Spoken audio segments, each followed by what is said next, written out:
Welcome to the Alden House Historic Sites presentation of The Wicked Pilgrim, the true story of the man who brought Mayflower II to America. My name is Desiree and I'm the Executive Director. Together with the Alden Kindred of America's Board of Directors, we preserve and share the legacy of Mayflower passengers John and Priscilla Alden and their homestead in Duxbury, Massachusetts.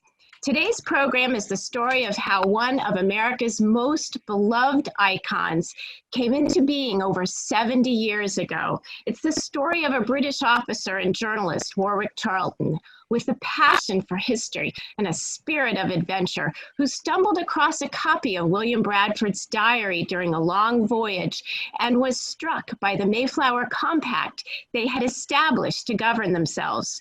The New World superpower, he marveled, America, had begun with Englishmen and women and the ship called Mayflower. And thus begins this extraordinary saga with no financial resources in an incredibly austere economic time in England and no knowledge of wooden sailing ships. Warwick built the replica in under 2 years as a gift to America. After the talk, we encourage you to ask questions by typing them into the question and answer section at the bottom of your screen. A recording of this presentation will be posted on the Alden website. And now, from across the pond, Randal Charlton will begin his presentation. Good afternoon, and thank you, Desiree, for that introduction. And good afternoon to everyone else across America who may be watching today. Or should I say good evening, since I'm talking to you from England, where the sun will soon be sinking slowly in the western sky. It's a real pleasure to be talking to the kindred of Priscilla Mullins, who is known as the mother of the American nation, and her husband, John Alden, as well as friends of historic Alden House in Duxbury, Massachusetts. Of course, Priscilla and John traveled on the first Mayflower in 1620 to what was then the edge of the known world. And your ancestors' story is one of tragedy and triumph, courage in the face of adversity, and the creation of a new nation built on concepts of freedom and democracy. Today, I want to talk to you about another Mayflower adventure, the story of Mayflower II, a replica of the original that was built in 1957, just 63 years ago, and is now regarded as a national treasure along with the Statue of Liberty. Both the Statue of Liberty and Mayflower II were given to the American people, but there the similarity ends. The Statue of Liberty was a gift from the French government to the American government. It was one nation to another. Mayflower II, on the other hand, was a gift of one young man, an Englishman called Warwick Charlton, who happened to be my father. What was my father like? Why did he do it? For that matter, how did he do it? And does his Mayflower story hold lessons that are relevant today as we face common challenges on both sides of the Atlantic? Before I dive into the answers to these questions, I think it's worth pointing out that the true story of who was behind the gift of Mayflower II has been shrouded in mystery and misinformation for years. Some think that the original ship is what they see down at Mystic now. But the fact is that the original was broken up soon after it returned to England after its epic voyage. Others believe it was a gift of the British government, and some that the English people collected together to give Mayflower II to America. For reasons which I'll explain today, none of these assumptions are correct. It was my father who began the plan to build Mayflower, and he ended up taking responsibility for completing the entire project. Although when he started, he had precious few resources at his disposal. In the process, he suffered lasting damage to his financial well-being. His career and his reputation took many years to repair. So who was this man in September 1957 put his sole signature to a document transferring Mayflower II to American care for the nominal sum of a mere $1? If I had to sum up my father in a sentence or two, I would say he was a shy man, but a man with great passions, one of which was a love of history. He was a man possessed of immense, sometimes manic energy, and certainly not someone who would ever be ignored when he walked into a crowded room. He was built as tough as teak wood, over 6 foot tall, with a powerful voice that he used to good effect when arguing for the causes he believed in. Warwick Charlton was 35 at the time that he decided to abandon his career as a writer to pursue his Mayflower dream. He was a journalist who had enjoyed success in multiple areas: as a playwright, an author, a broadcaster, a reporter, and a very successful newspaper editor. These talents were recognized by no less than Time magazine, who praised his amazing ability to produce papers under the most extreme wartime conditions. Time magazine also noted his tendency to challenge authority. Lucy's granddad. If he sounds like a rather exotic character, well, he came from exotic parents. His 6'5" tall father was a newspaper drama critic, a friend of royalty, politicians, and newspaper editors, and he dressed for work in full morning clothes, including waistcoat, top hat, and he was known as the last of the dandies. His contacts would be useful to Warwick later in his Mayflower adventure.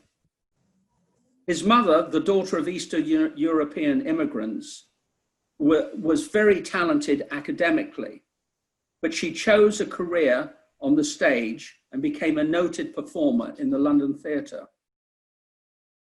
My father had a middle-class education where most of the other students were encouraged to produce a career in medicine. He developed instead his passion for history. He had no lessons in business. He had no knowledge of shipbuilding or sailing and had never been to the United States. And importantly, no savings. So to my second question, why on earth did he abandon his career in 1954 to follow his Mayflower Odyssey? There were two reasons, I believe. One related to Great Britain, the other to America.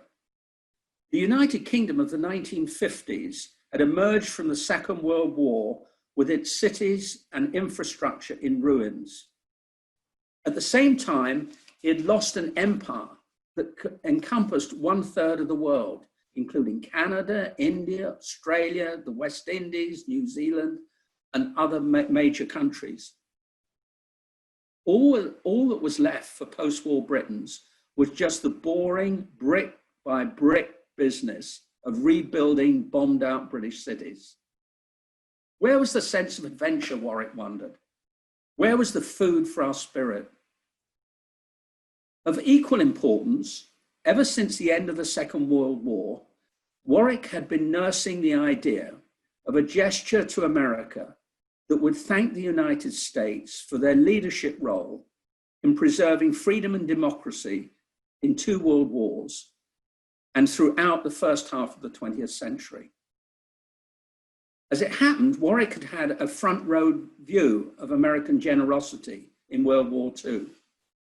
The British 8th Army, in which he served under General Montgomery's staff, was being pushed back across North Africa by troops commanded by Germany's Field Marshal Rommel.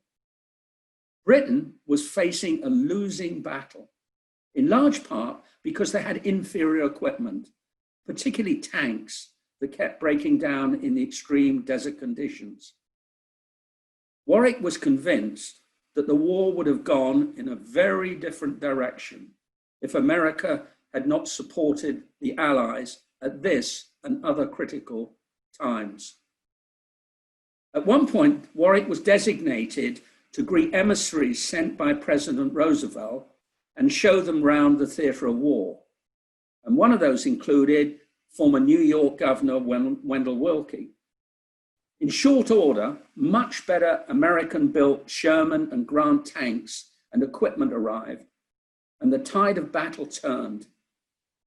British troops that had been relentlessly retreating were now moving forward with American tanks across North Africa, over 1,000 miles into Italy and onto victory. Warwick also noted the courage of American troops, even before America was officially in the war, when 3 squadrons of elite volunteer airmen entered and came across to Europe early on. And on a broader scale, there was the American Liberty ships, the Lend-Lease program, and post-war, the US Marshall Plan helped the European allies rebuild. My father, an avid reader, happened to pick up a copy of Bradford's journal on his long way home for the war on a troop ship in 1947. And he was struck by the courage of the original settlers. And for several years post-war, he toyed with the idea of thanking the American people for their modern day courage and leadership by giving them something they didn't have, a piece of their history, a replica of the original Mayflower. At first, he didn't think for a minute he would do it himself. He would instead persuade his wealthy employers, media barons like Lord Beaverbrook or Sir Edward Hulton. They would put up the money. He approached the English-speaking Union and other numerous other reasonably well-endowed organizations and individuals. But one by one, they turned him down. At one point, he was standing at the bar of the Red Lion pub just off London's famous Fleet Street, a place where the journalists met and worked. And he was bemoaning his ability to interest people in his Mayflower idea, when a colleague turned to him, rather irritated, and said, "Let's face it, Warwick, Mayflower II is never going to happen." Warwick apparently slammed his beer mug down on the bar counter and announced in a booming voice to anyone within earshot that he would not drink another drop of beer until Mayflower was built and sailed across the ocean to America. That convinced at least the assembled journalists and printers in the pub that Mayflower was going to happen, and happen it did. In just over 2 years, my father found the plans for the ship where none existed, a builder for the lost art of wooden sailing ship construction, a captain and a crew to sail it across the Atlantic, and American partners to look after it after arrival. And above all, he found the money to carry out the project, which in today's money would have been millions of dollars. So I hope I've answered the questions of who my father was and why he wanted to make a gift to the people of the United States. So now to the last question: how did he do it? Particularly since he was a man of very limited means, living paycheck to paycheck in an era of post-war austerity and rationing. I've spelled out the detail of my father's Mayflower adventure in his biography called The Wicked Pilgrim, but I will try in a few minutes to give you a high-level view of the keys to his success and his ability to find solutions in the face of severe obstacles, some of which, even he would admit, were of his own making. First off, he did have a wonderful network of talented, powerful men that he had in part inherited from his well-connected parents, as well as the men he had bonded with during the war and an immediate post-war period. Some examples: Hugh Cudlett, later Lord Cudlett, head of the influential Mirror Group. Their top paper, the Daily Mirror, at one time was the biggest circulation in the world, with 16 million readers. Sir Francis de Guingamp, General Montgomery's chief of staff, and a friend of President Eisenhower. And Randolph Churchill, the son of Britain's famed wartime leader, Winston Churchill, all gave advice and support. It was the plain-spoken Randolph Churchill who lectured Warwick at one point. "You know nothing about the sea and sailing," he told my father. "You therefore have no credibility." Warwick was hurt, but listened to his friend. Churchill introduced my father to Ian Fleming, which initially perplexed Warwick because he thought Ian Fleming wrote the James Bond books, which he did. But it turned out that Fleming had been in naval intelligence during the war and was very close to many of the admirals of the post-war Navy. One by one, they signed on as patrons of the project. Warwick used his significant research skills to work with one of the world's experts on British history and sailing ships, a Dr. R.C. Anderson, the head of maritime research at Greenwich Museum in South London. Among other things, Dr. Anderson introduced Warwick to Henry Hornblower II in Plymouth, Massachusetts. In fact, Henry Hornblower had been researching the possibility of rebuilding the Mayflower himself in America and had given up. Even this wealthy son of the 8th largest brokerage house in America balked at the high estimated cost. But he offered to supply Warwick with the design and construction plans he had obtained. He also agreed to supply Mayflower II with a home in Plymouth, Massachusetts, if the ship was built. Warwick then turned his attention to fundraising in an age when no one seemed to have any money. He produced a high range of quality products, all carrying the Mayflower image. Some examples: neckties, china dinner plates, medallions, yacht flags, cups, and commemorative stamps. And he brought out a new paper called Mayflower Mail, which was published regularly throughout the building process. Then one day, at a low point, a man walked into Warwick's office and said he could guarantee a story in National Geographic if Warwick would let him sail as one of the crew. That man was Alan Villiers, an Australian who Warwick described as having the aura of the salty sea about him. My father promptly offered Villiers the job of captain and handed him a massive pile of letters from people of all ages seeking to sail on the Mayflower. After Villiers had departed, Warwick picked up Villiers' resume and discovered to his delight that the man he had selected solely because he could guarantee an article in National Geographic brought with him the added bonus of being one of the most talented and experienced captains of tall ships alive. Throughout the 2.5 years of the project, Warwick worked his contacts mercilessly in the press with a constant stream of stories. One of them appeared in a weekly magazine called London Illustrated, read by Stuart Upham at his shipyard in Brixham, Devon. And he was perhaps the last builder of large wooden sailing ships in the UK. So before long, Warwick had several pieces of the Mayflower puzzle in place. The backing of Britain's best sailors, including the commander of the Queen Elizabeth cruise liner. He had a design for the ship, a shipbuilder dedicated to historical accuracy, a captain and a crew, a partner in America, and money coming in from his various fundraising schemes. However, sales from neckties and other items was not enough, nowhere near. At this point, my father demonstrated another talent, the power of lateral thinking. And here's just 3 examples. He received a call one day from Stuart Upham at the shipyard in Devon. Construction is being seriously delayed, Warwick was told. Dozens, sometimes hundreds of people are turning up every day unannounced to see what's going on. The men can't get on with their work and it's falling days, even weeks behind time.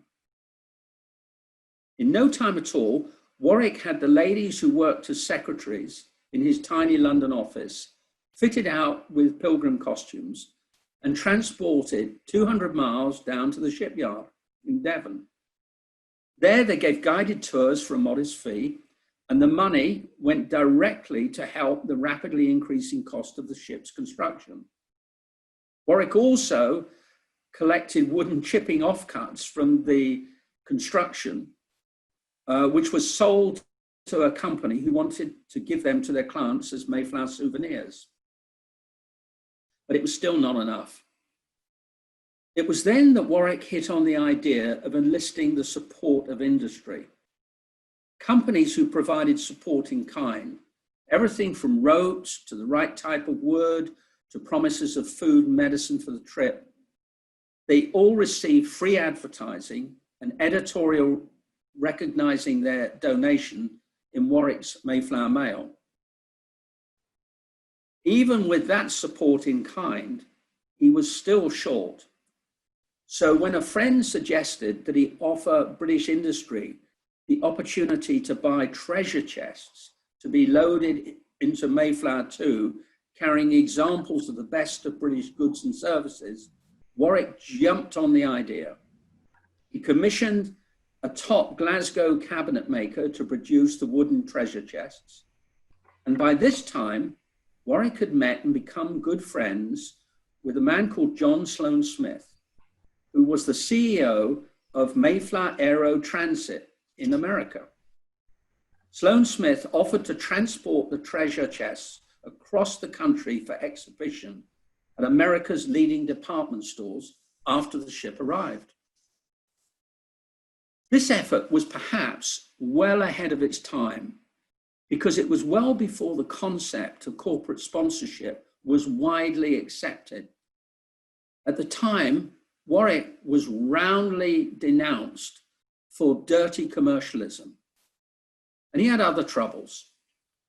There was the question of insuring the ship. Who on earth was going to do that? Warwick solved that one by telling the potential insurers that both he and the boat builder would be sailing on the Mayflower II. That should give them confidence, he observed. At the same time, he told the underwriters at Lloyd's of London that they needed to produce a special policy, a policy written in the language of the 1600s and signed by each underwriting partner in ink. And so it was, which generated more publicity. Then a shipbuilding strike occurred, a national shipbuilding strike, and Warwick had to use his powers of persuasion to get the British Shipbuilding Union to allow the construction of Mayflower to continue while every other yard in the country fell silent one morning, Monday morning. Then a military invasion threatened the entire project. The British government in 1956 conspired with France and Israel to invade Egypt to take control of the Suez Canal, which was a vital seaway with links to India and the East. It had been nationalized by Egyptian President Gamal Abdel Nasser. The British government had unfortunately neglected to tell President Eisenhower of their plans. Eisenhower was understandably furious. He was at the time trying to lecture the Soviet Union about the need to recognize the sovereignty of Hungary and other Eastern countries. And at the same time, he was facing re-election. the deceptively mild-mannered American president made his allies an offer they couldn't refuse. Get out of Egypt fast. The British retreated, but the British public were very upset with the lack of support on this occasion from the US for their soldiers.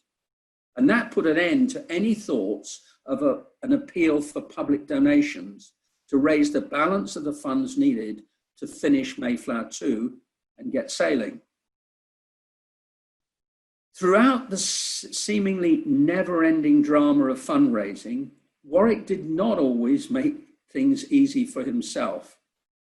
He insisted, for example, on the building work being done using tools of the 1600s, when the first Mayflower was constructed. 20th century builders then had to be trained to use old-fashioned tools. And understandably, the work went more slowly. Warwick also, importantly, found it hard to listen to the advice of others, including his quiet, almost silent partner, John Lowe.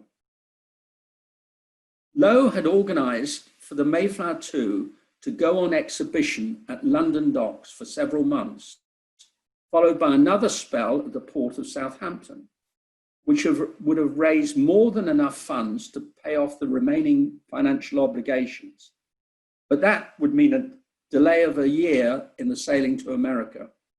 Warwick couldn't and wouldn't wait.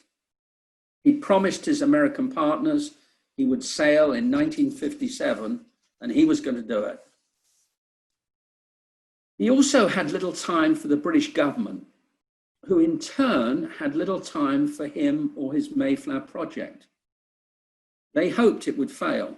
Senior officials in the Department of Trade thought that Britain should be representing our best new technology, and the arrival of a 16th century sailing ship would send exactly the wrong message to the Americans about the products and services New Britain could offer.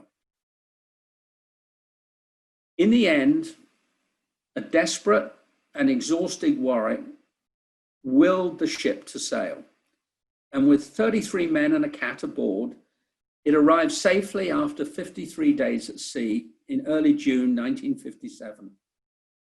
The entire world, or so it seemed, forgot their cares and followed its progress. It was an era dominated by the printed press, and reports appeared daily in multiple languages around the world. Even when the ship was becalmed, newspapers found something to write about. The religious beliefs of the early settlers, the Mayflower Compact, Mayflower fashions, Mayflower food, the Anglo-American connection. And if there was nothing else, they would simply write stories with the headline, Mayflower Becalmed. Mayflower arrived at Provincetown on June 12th of 1957. And there, with his trademark sense of history, Warwick staged a reenactment of the original compact that was signed back in 1620 aboard Mayflower I. A few days later, Mayflower II was greeted by Vice President Nixon, thousands of onlookers, and enough media to report a major war. They reported the wonderful welcome, of course, but also, after a few days, the fact that Mayflower II had left England with some unpaid debts. My father was blamed, of course, and he was condemned in various newspapers as a Mayflower cad, or something worse. Over the next 2 years, Mayflower II sailed first to New York, where my father had organized an exhibition, and then on to Miami before sailing back to Washington, DC, and then on to its permanent berth in Plymouth. Revenue from Mayflower's exhibition up and down the East Coast more than paid off the remaining debts. Meanwhile, Mayflower Aero Transit, sponsored by my father on a 2-year multi-state tour of the United States, where he retold his Mayflower adventure and promoted the coming opening of the Pilgrim village at Plymouth Plantation. Then he returned to the UK with $15, £5 in his pocket, and resumed his career as a writer. Since then, over 25 million Americans have walked the wooden decks of Mayflower II and reconnected with their roots. Last September, Mayflower II was relaunched after a multi-million-pound refit.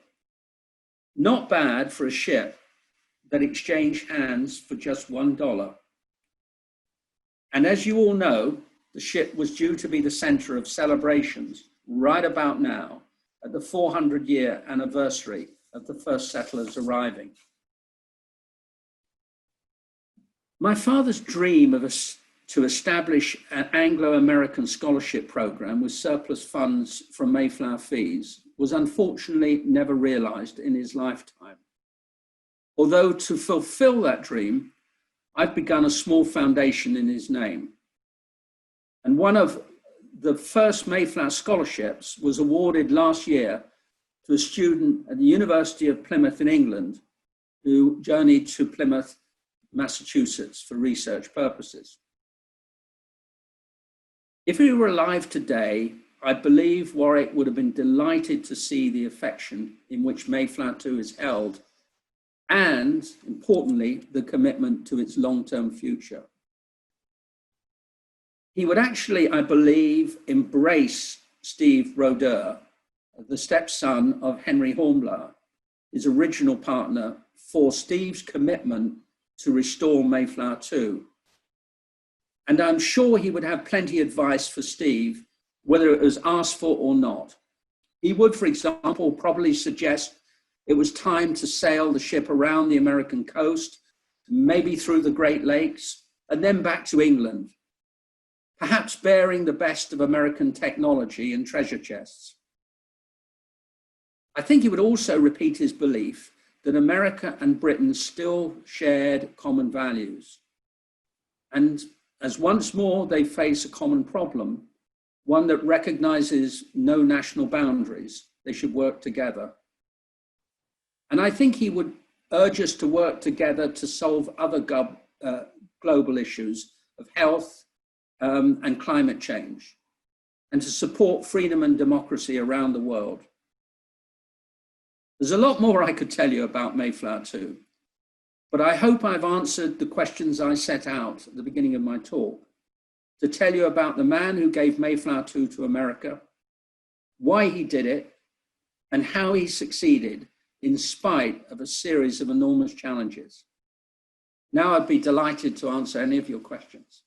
Thank you.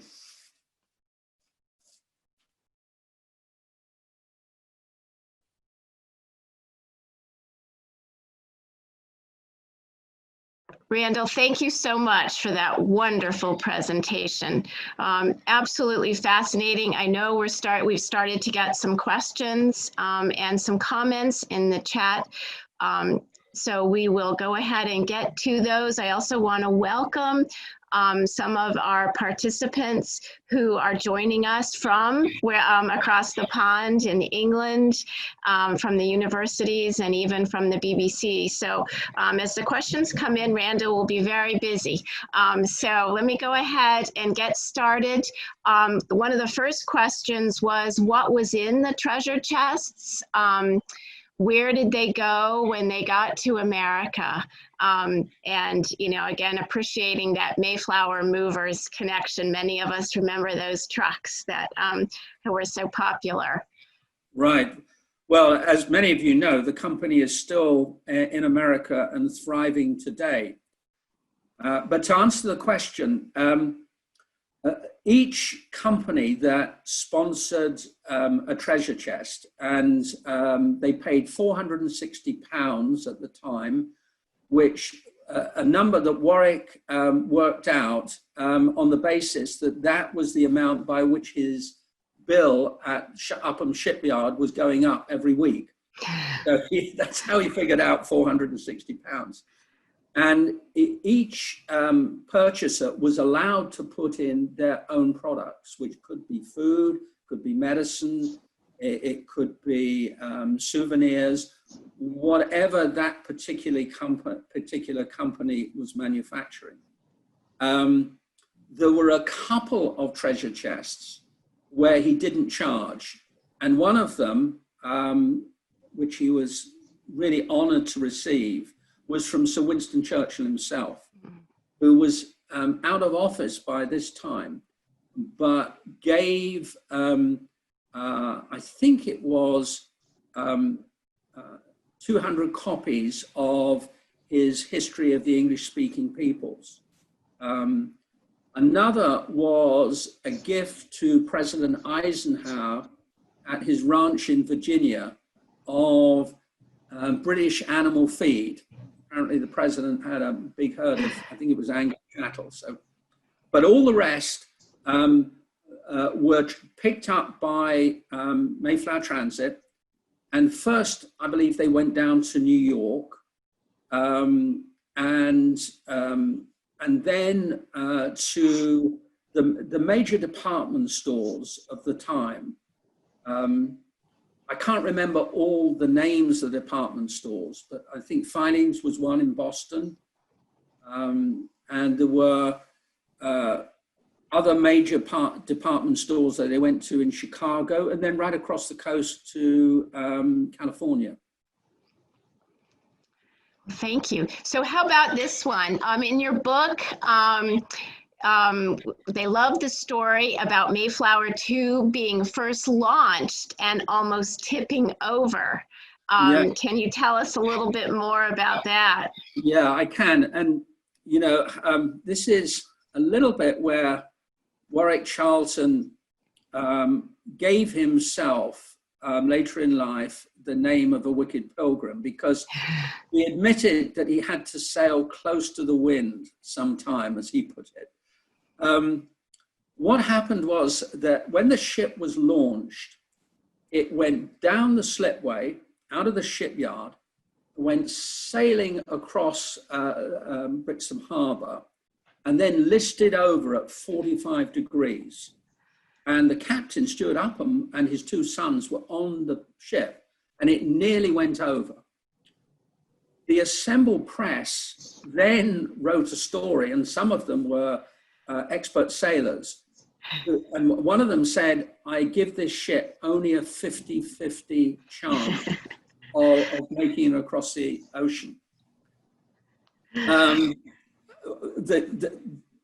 What my dad did was to talk to one of his admiral friends, I think it was Lord Northcape, who said, look, Warwick, these ships were built to carry heavy cargo. They weren't built to transport people. The ship is top heavy. You need to put a lot of weight in the bottom of the ship. And I think it was several tons of railway iron that were immediately put into the ship. And the admiral also gave Warwick some advice. He said, look, I would keep your sea trials fairly short if I were you. You don't want the Admiralty poking their noses into how seaworthy this ship will be. It'll be fine when it gets out to sea, but it may have frightened a few people. I thought it was also quite telling, Randal, that your father commented that when he finally got on the ship, and certainly understandable, that he was just exhausted and happy to have a break. And then came that big storm that they hit along the way. Vintage, the Pilgrim story. Quite an eye-opening experience. Yeah, it was. And this is where my dad sometimes would, I don't know, upset people when perhaps he didn't really need to. He was exhausted when he got on the ship, and I think he slept for several hours, and then got up and said, how much longer before we get there? Something to that effect, which he did almost on a daily basis. But the sailors, for the sailors, the crew, this was this was the most important time of their life, you know, sailing on the Mayflower across from America. And they took it extremely seriously, which was correct. And Warwick kept saying, look, what's your problem? Back in the 1600s, men, women, and children got on boats, right?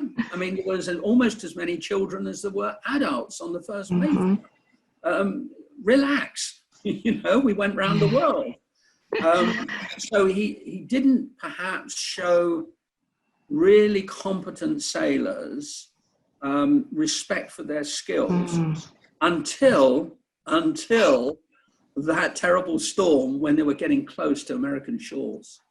And then he was woken up in the middle of the night, and Captain Villiers, as he recalled, was as calm as ice water as he stood in the center and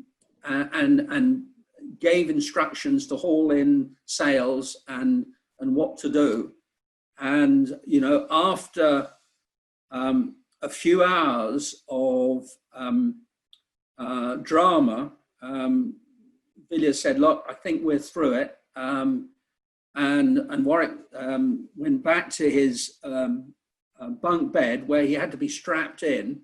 And Villiers came down after a while and said, well, we're going to be fine, Warwick. But for a moment or two, I thought it was a bit tricky there. And Warwick thought it was well more than a moment or two. He'd been frightened into respecting good sailors, which there were many on that ship. Incidentally, sorry, I was just going to mention that there was an American cabin boy who sailed on the ship, Joe Meany, who became very close friends with Warwick over the years. And he was selected from the Boys Clubs of America. There was also a representative of the Canadian Navy, a guy called Church, who was given leave of absence to join the ship to represent the Commonwealth. And then there was a guy called Jan Juncker, who was a highly decorated Danish sailor who was honored for his wartime services by the King of Denmark by given the job of sailing across to Greenland every year in tall ships to deliver food and other supplies. So it was a bit of a multicultural and a really, apparently, a really friendly team that sailed on that ship. So another question, why was the Pilgrim wicked, as the title of the book states? Right. Well, Warwick,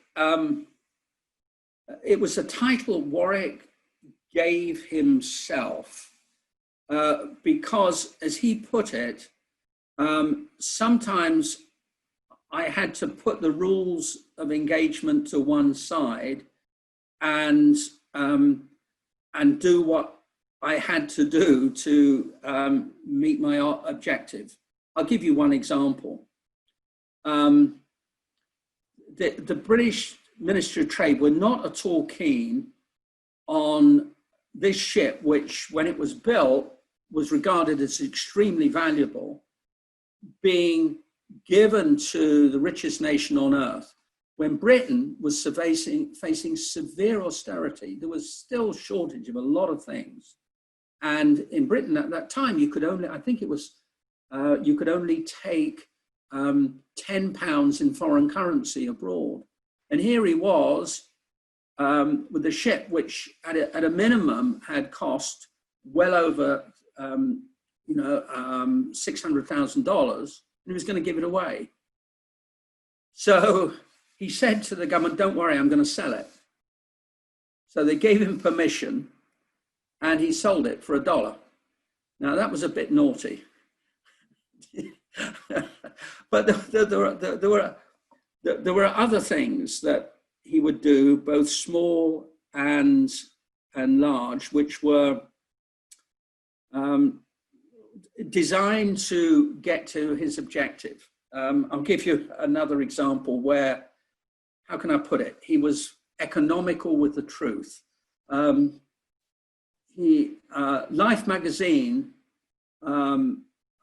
wasn't sure whether the ship was actually going to sail, but they said, look, we'll give you £1,000 to get the exclusive rights to photograph, send a photographer on the ship and sail with it.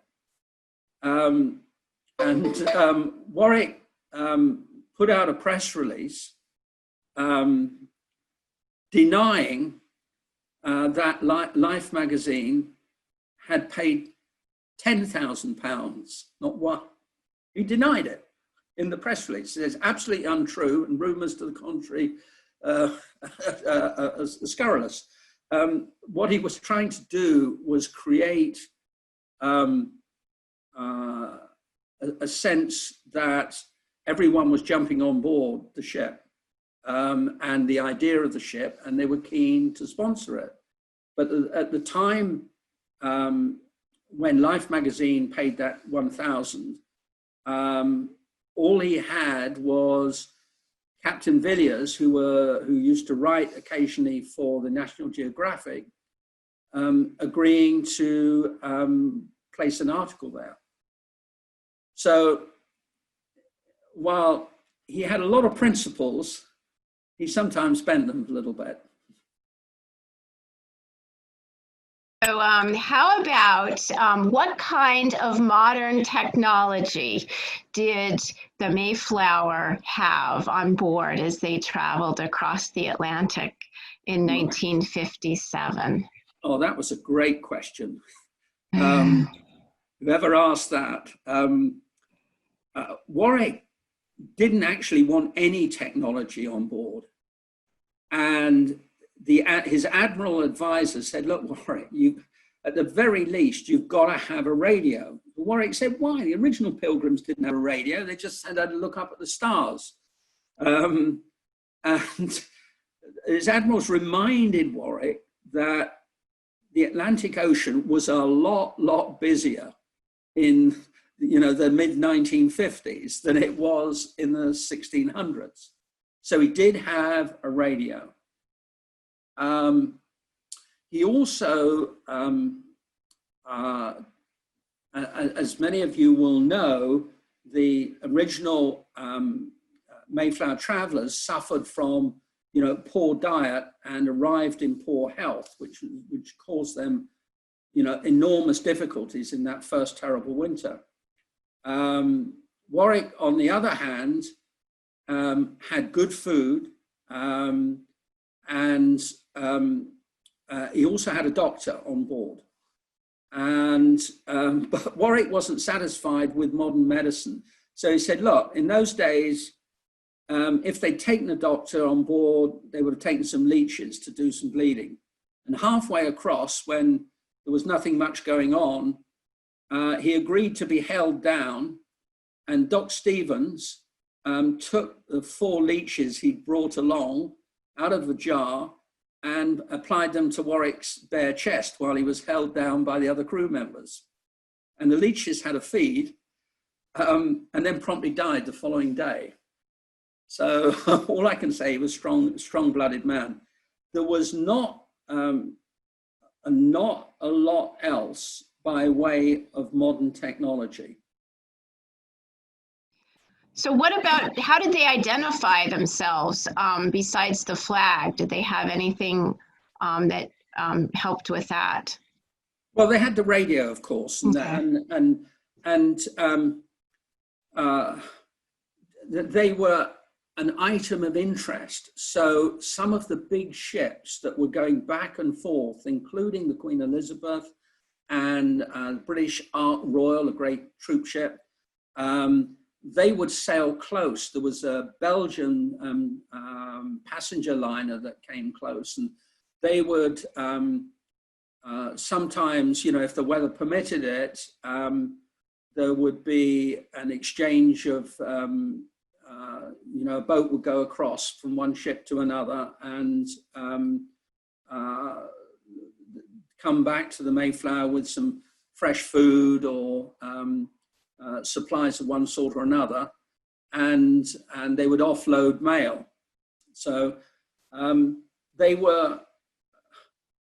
everybody knew where they were at pretty much the whole point along the journey. It's worth noting that the original Mayflower took the more dangerous northern route across America, where storms were more likely, you know, and remember, the original Pilgrims went across late in the year, so they had the double danger of the shorter northern route.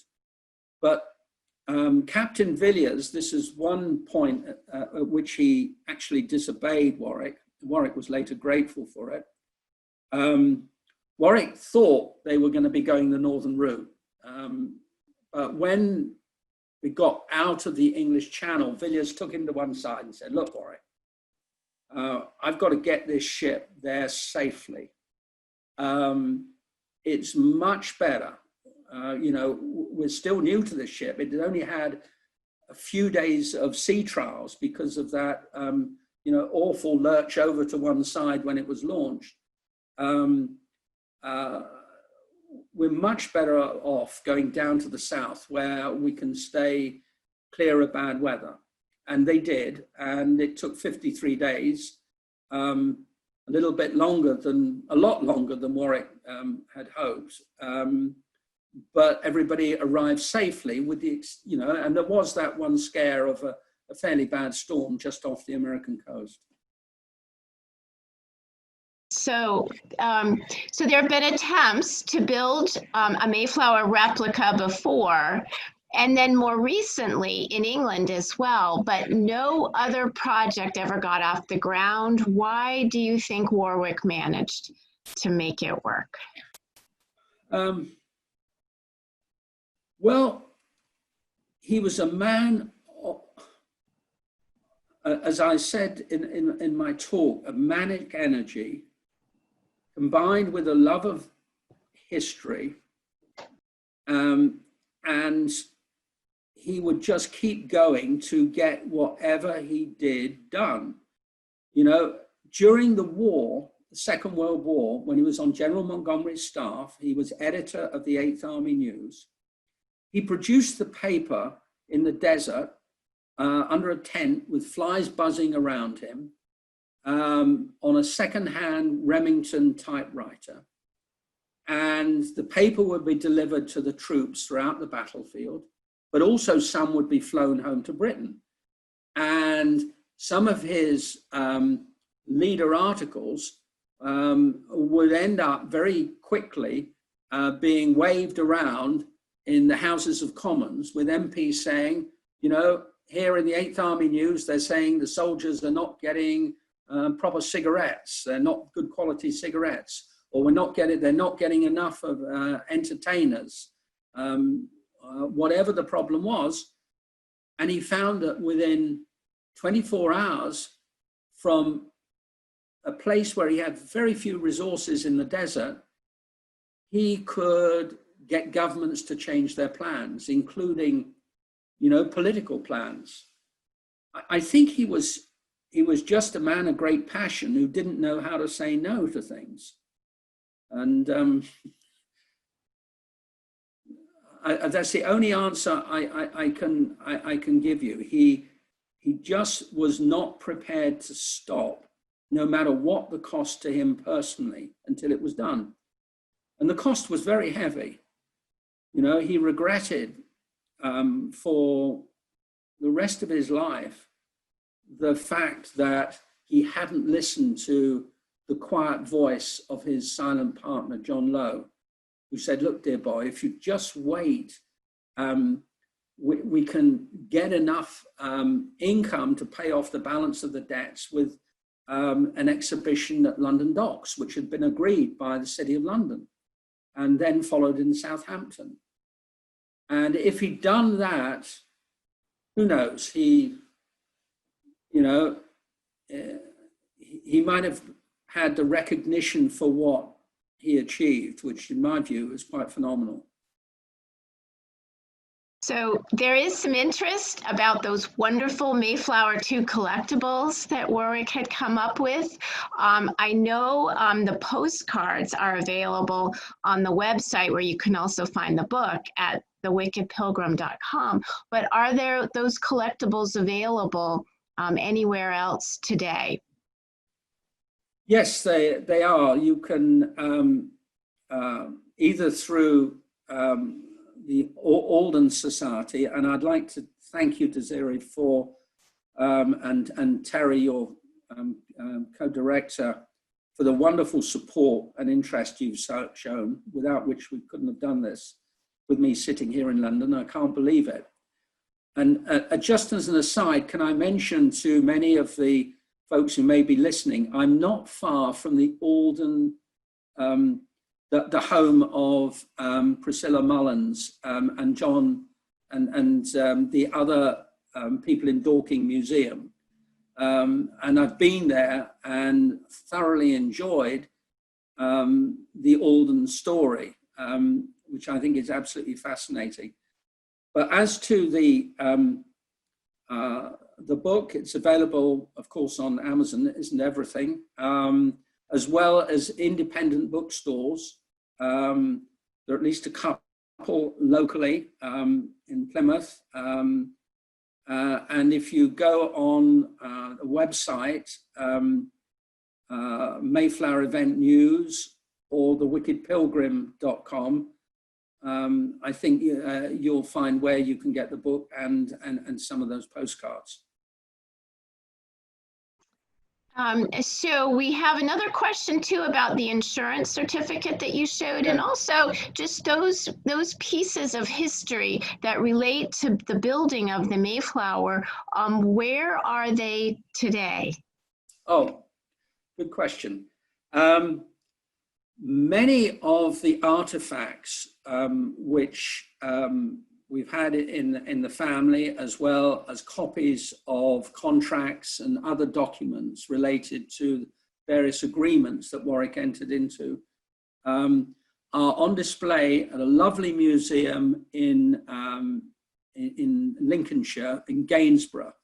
And anyone who is on the Mayflower Trail, I would encourage them to take a visit to that part of the world, because that, after all, is where the separatists came from, as well as there are other museums in the area, Bassett Law in Retford, and then there are some wonderful places to look at, Boston, Immingham, Scrooby, Babworth, where a lot of the original settlers came from. But at Gainsborough right now, they've got the first ever exhibition of these artifacts. And they include some very interesting original documents. For example, things signed by Governor Christian Herter, who was in I think it was 1956, was the governor of Massachusetts. There's also copies of letters from President John Kennedy, copies of people like the CEO of Ocean Spray Cranberries, who was a director at Plymouth Plantation. We hope that after Gainsborough, and unfortunately, Gainsborough is closed right now due to the health crisis, but once we're through that and Gainsborough's had the opportunity to show off these artifacts, we're going to move them around to other museums, both here and in the United States. You know, and we'd love to bring them to Alden House. Well, we'll take you up on that. Thank you. So the other question that we have is, just to touch on Warwick's relationship with Mr. Hornblower of Plymouth Plantation. Right. They were very different personalities. you know, I've painted a picture of Warwick, and you'll understand he was a man of great passion. Henry Hornblower, I'm told, you know, and I've got to be careful because I didn't meet him, but I saw a lot of his letters, copies of his letters, which were shared by the library at Plymouth Plantation with me. Was a very meticulous man. He took notes with every phone call in his beautiful writing. And, you know, if he worried about a decision, he would be on the phone immediately to his attorney, Lothrop Withington. So he was very methodical in his approach. Warwick, on the hand, was a real seat of the pants guy who moved from one thing to another on instinct. And again, Warwick didn't always do everything he should to establish good relations. For example, when he was shown around the Hornblower and Weeks brokerage house in Boston, he said, well, it's just gambling, isn't it? It's like we do when we're betting on the horses in England. You're just betting on companies. Yeah, it was a flippant remark, but I believe it hurt Harry Hornblower at the time. So they had a formal relationship, and I think Hornblower found Warwick difficult to deal with. Let's put it like that. But they were both two men of integrity with a common dream. And guess what? They pulled it off. They certainly did. A couple questions, Randall, have come in just about, you know, how this affected your family, you know, with your father being this just, you know, had to take so much of his energy and time. Well, it did affect our family. You know, it hurt several members of the family because Warwick was absent on his Mayflower adventure, because not only did he have 2+ years working non-stop, I mean, he basically abandoned his career to do the Mayflower project.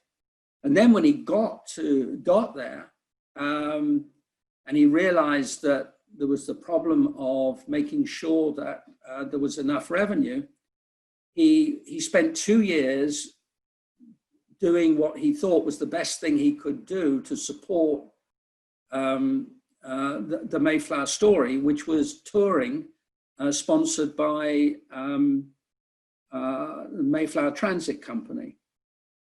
So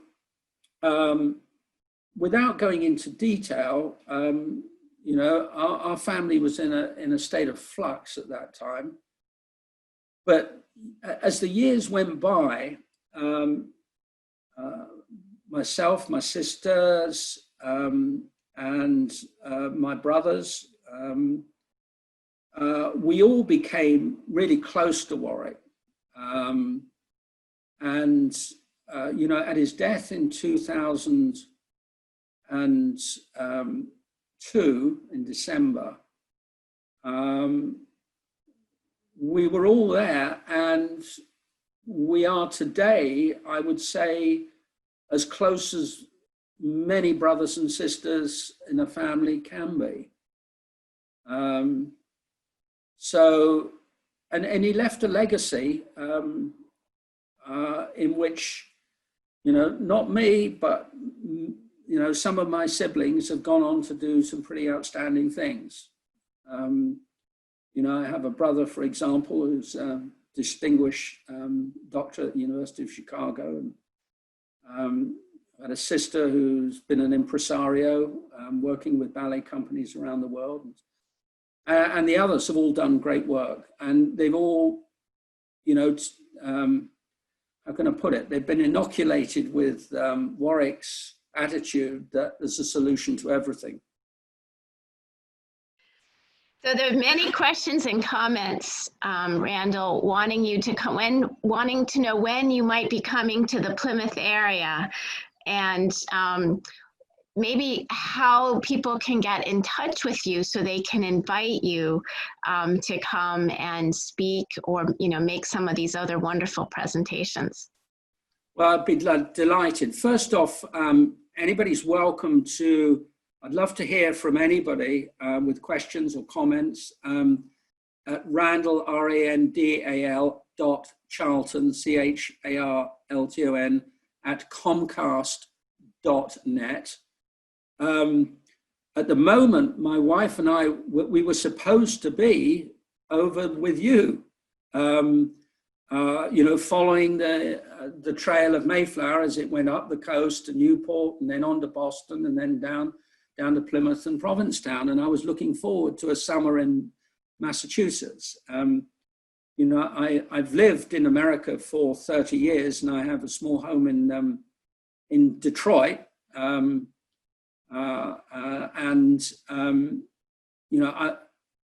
the moment, I don't know. It's up to the health authorities, frankly. There are no planes going right now between London and Detroit, but I'll keep in touch with you and others. And if you drop me a line, I would love the opportunity to come and talk and go into whatever detail you want about the Mayflower story.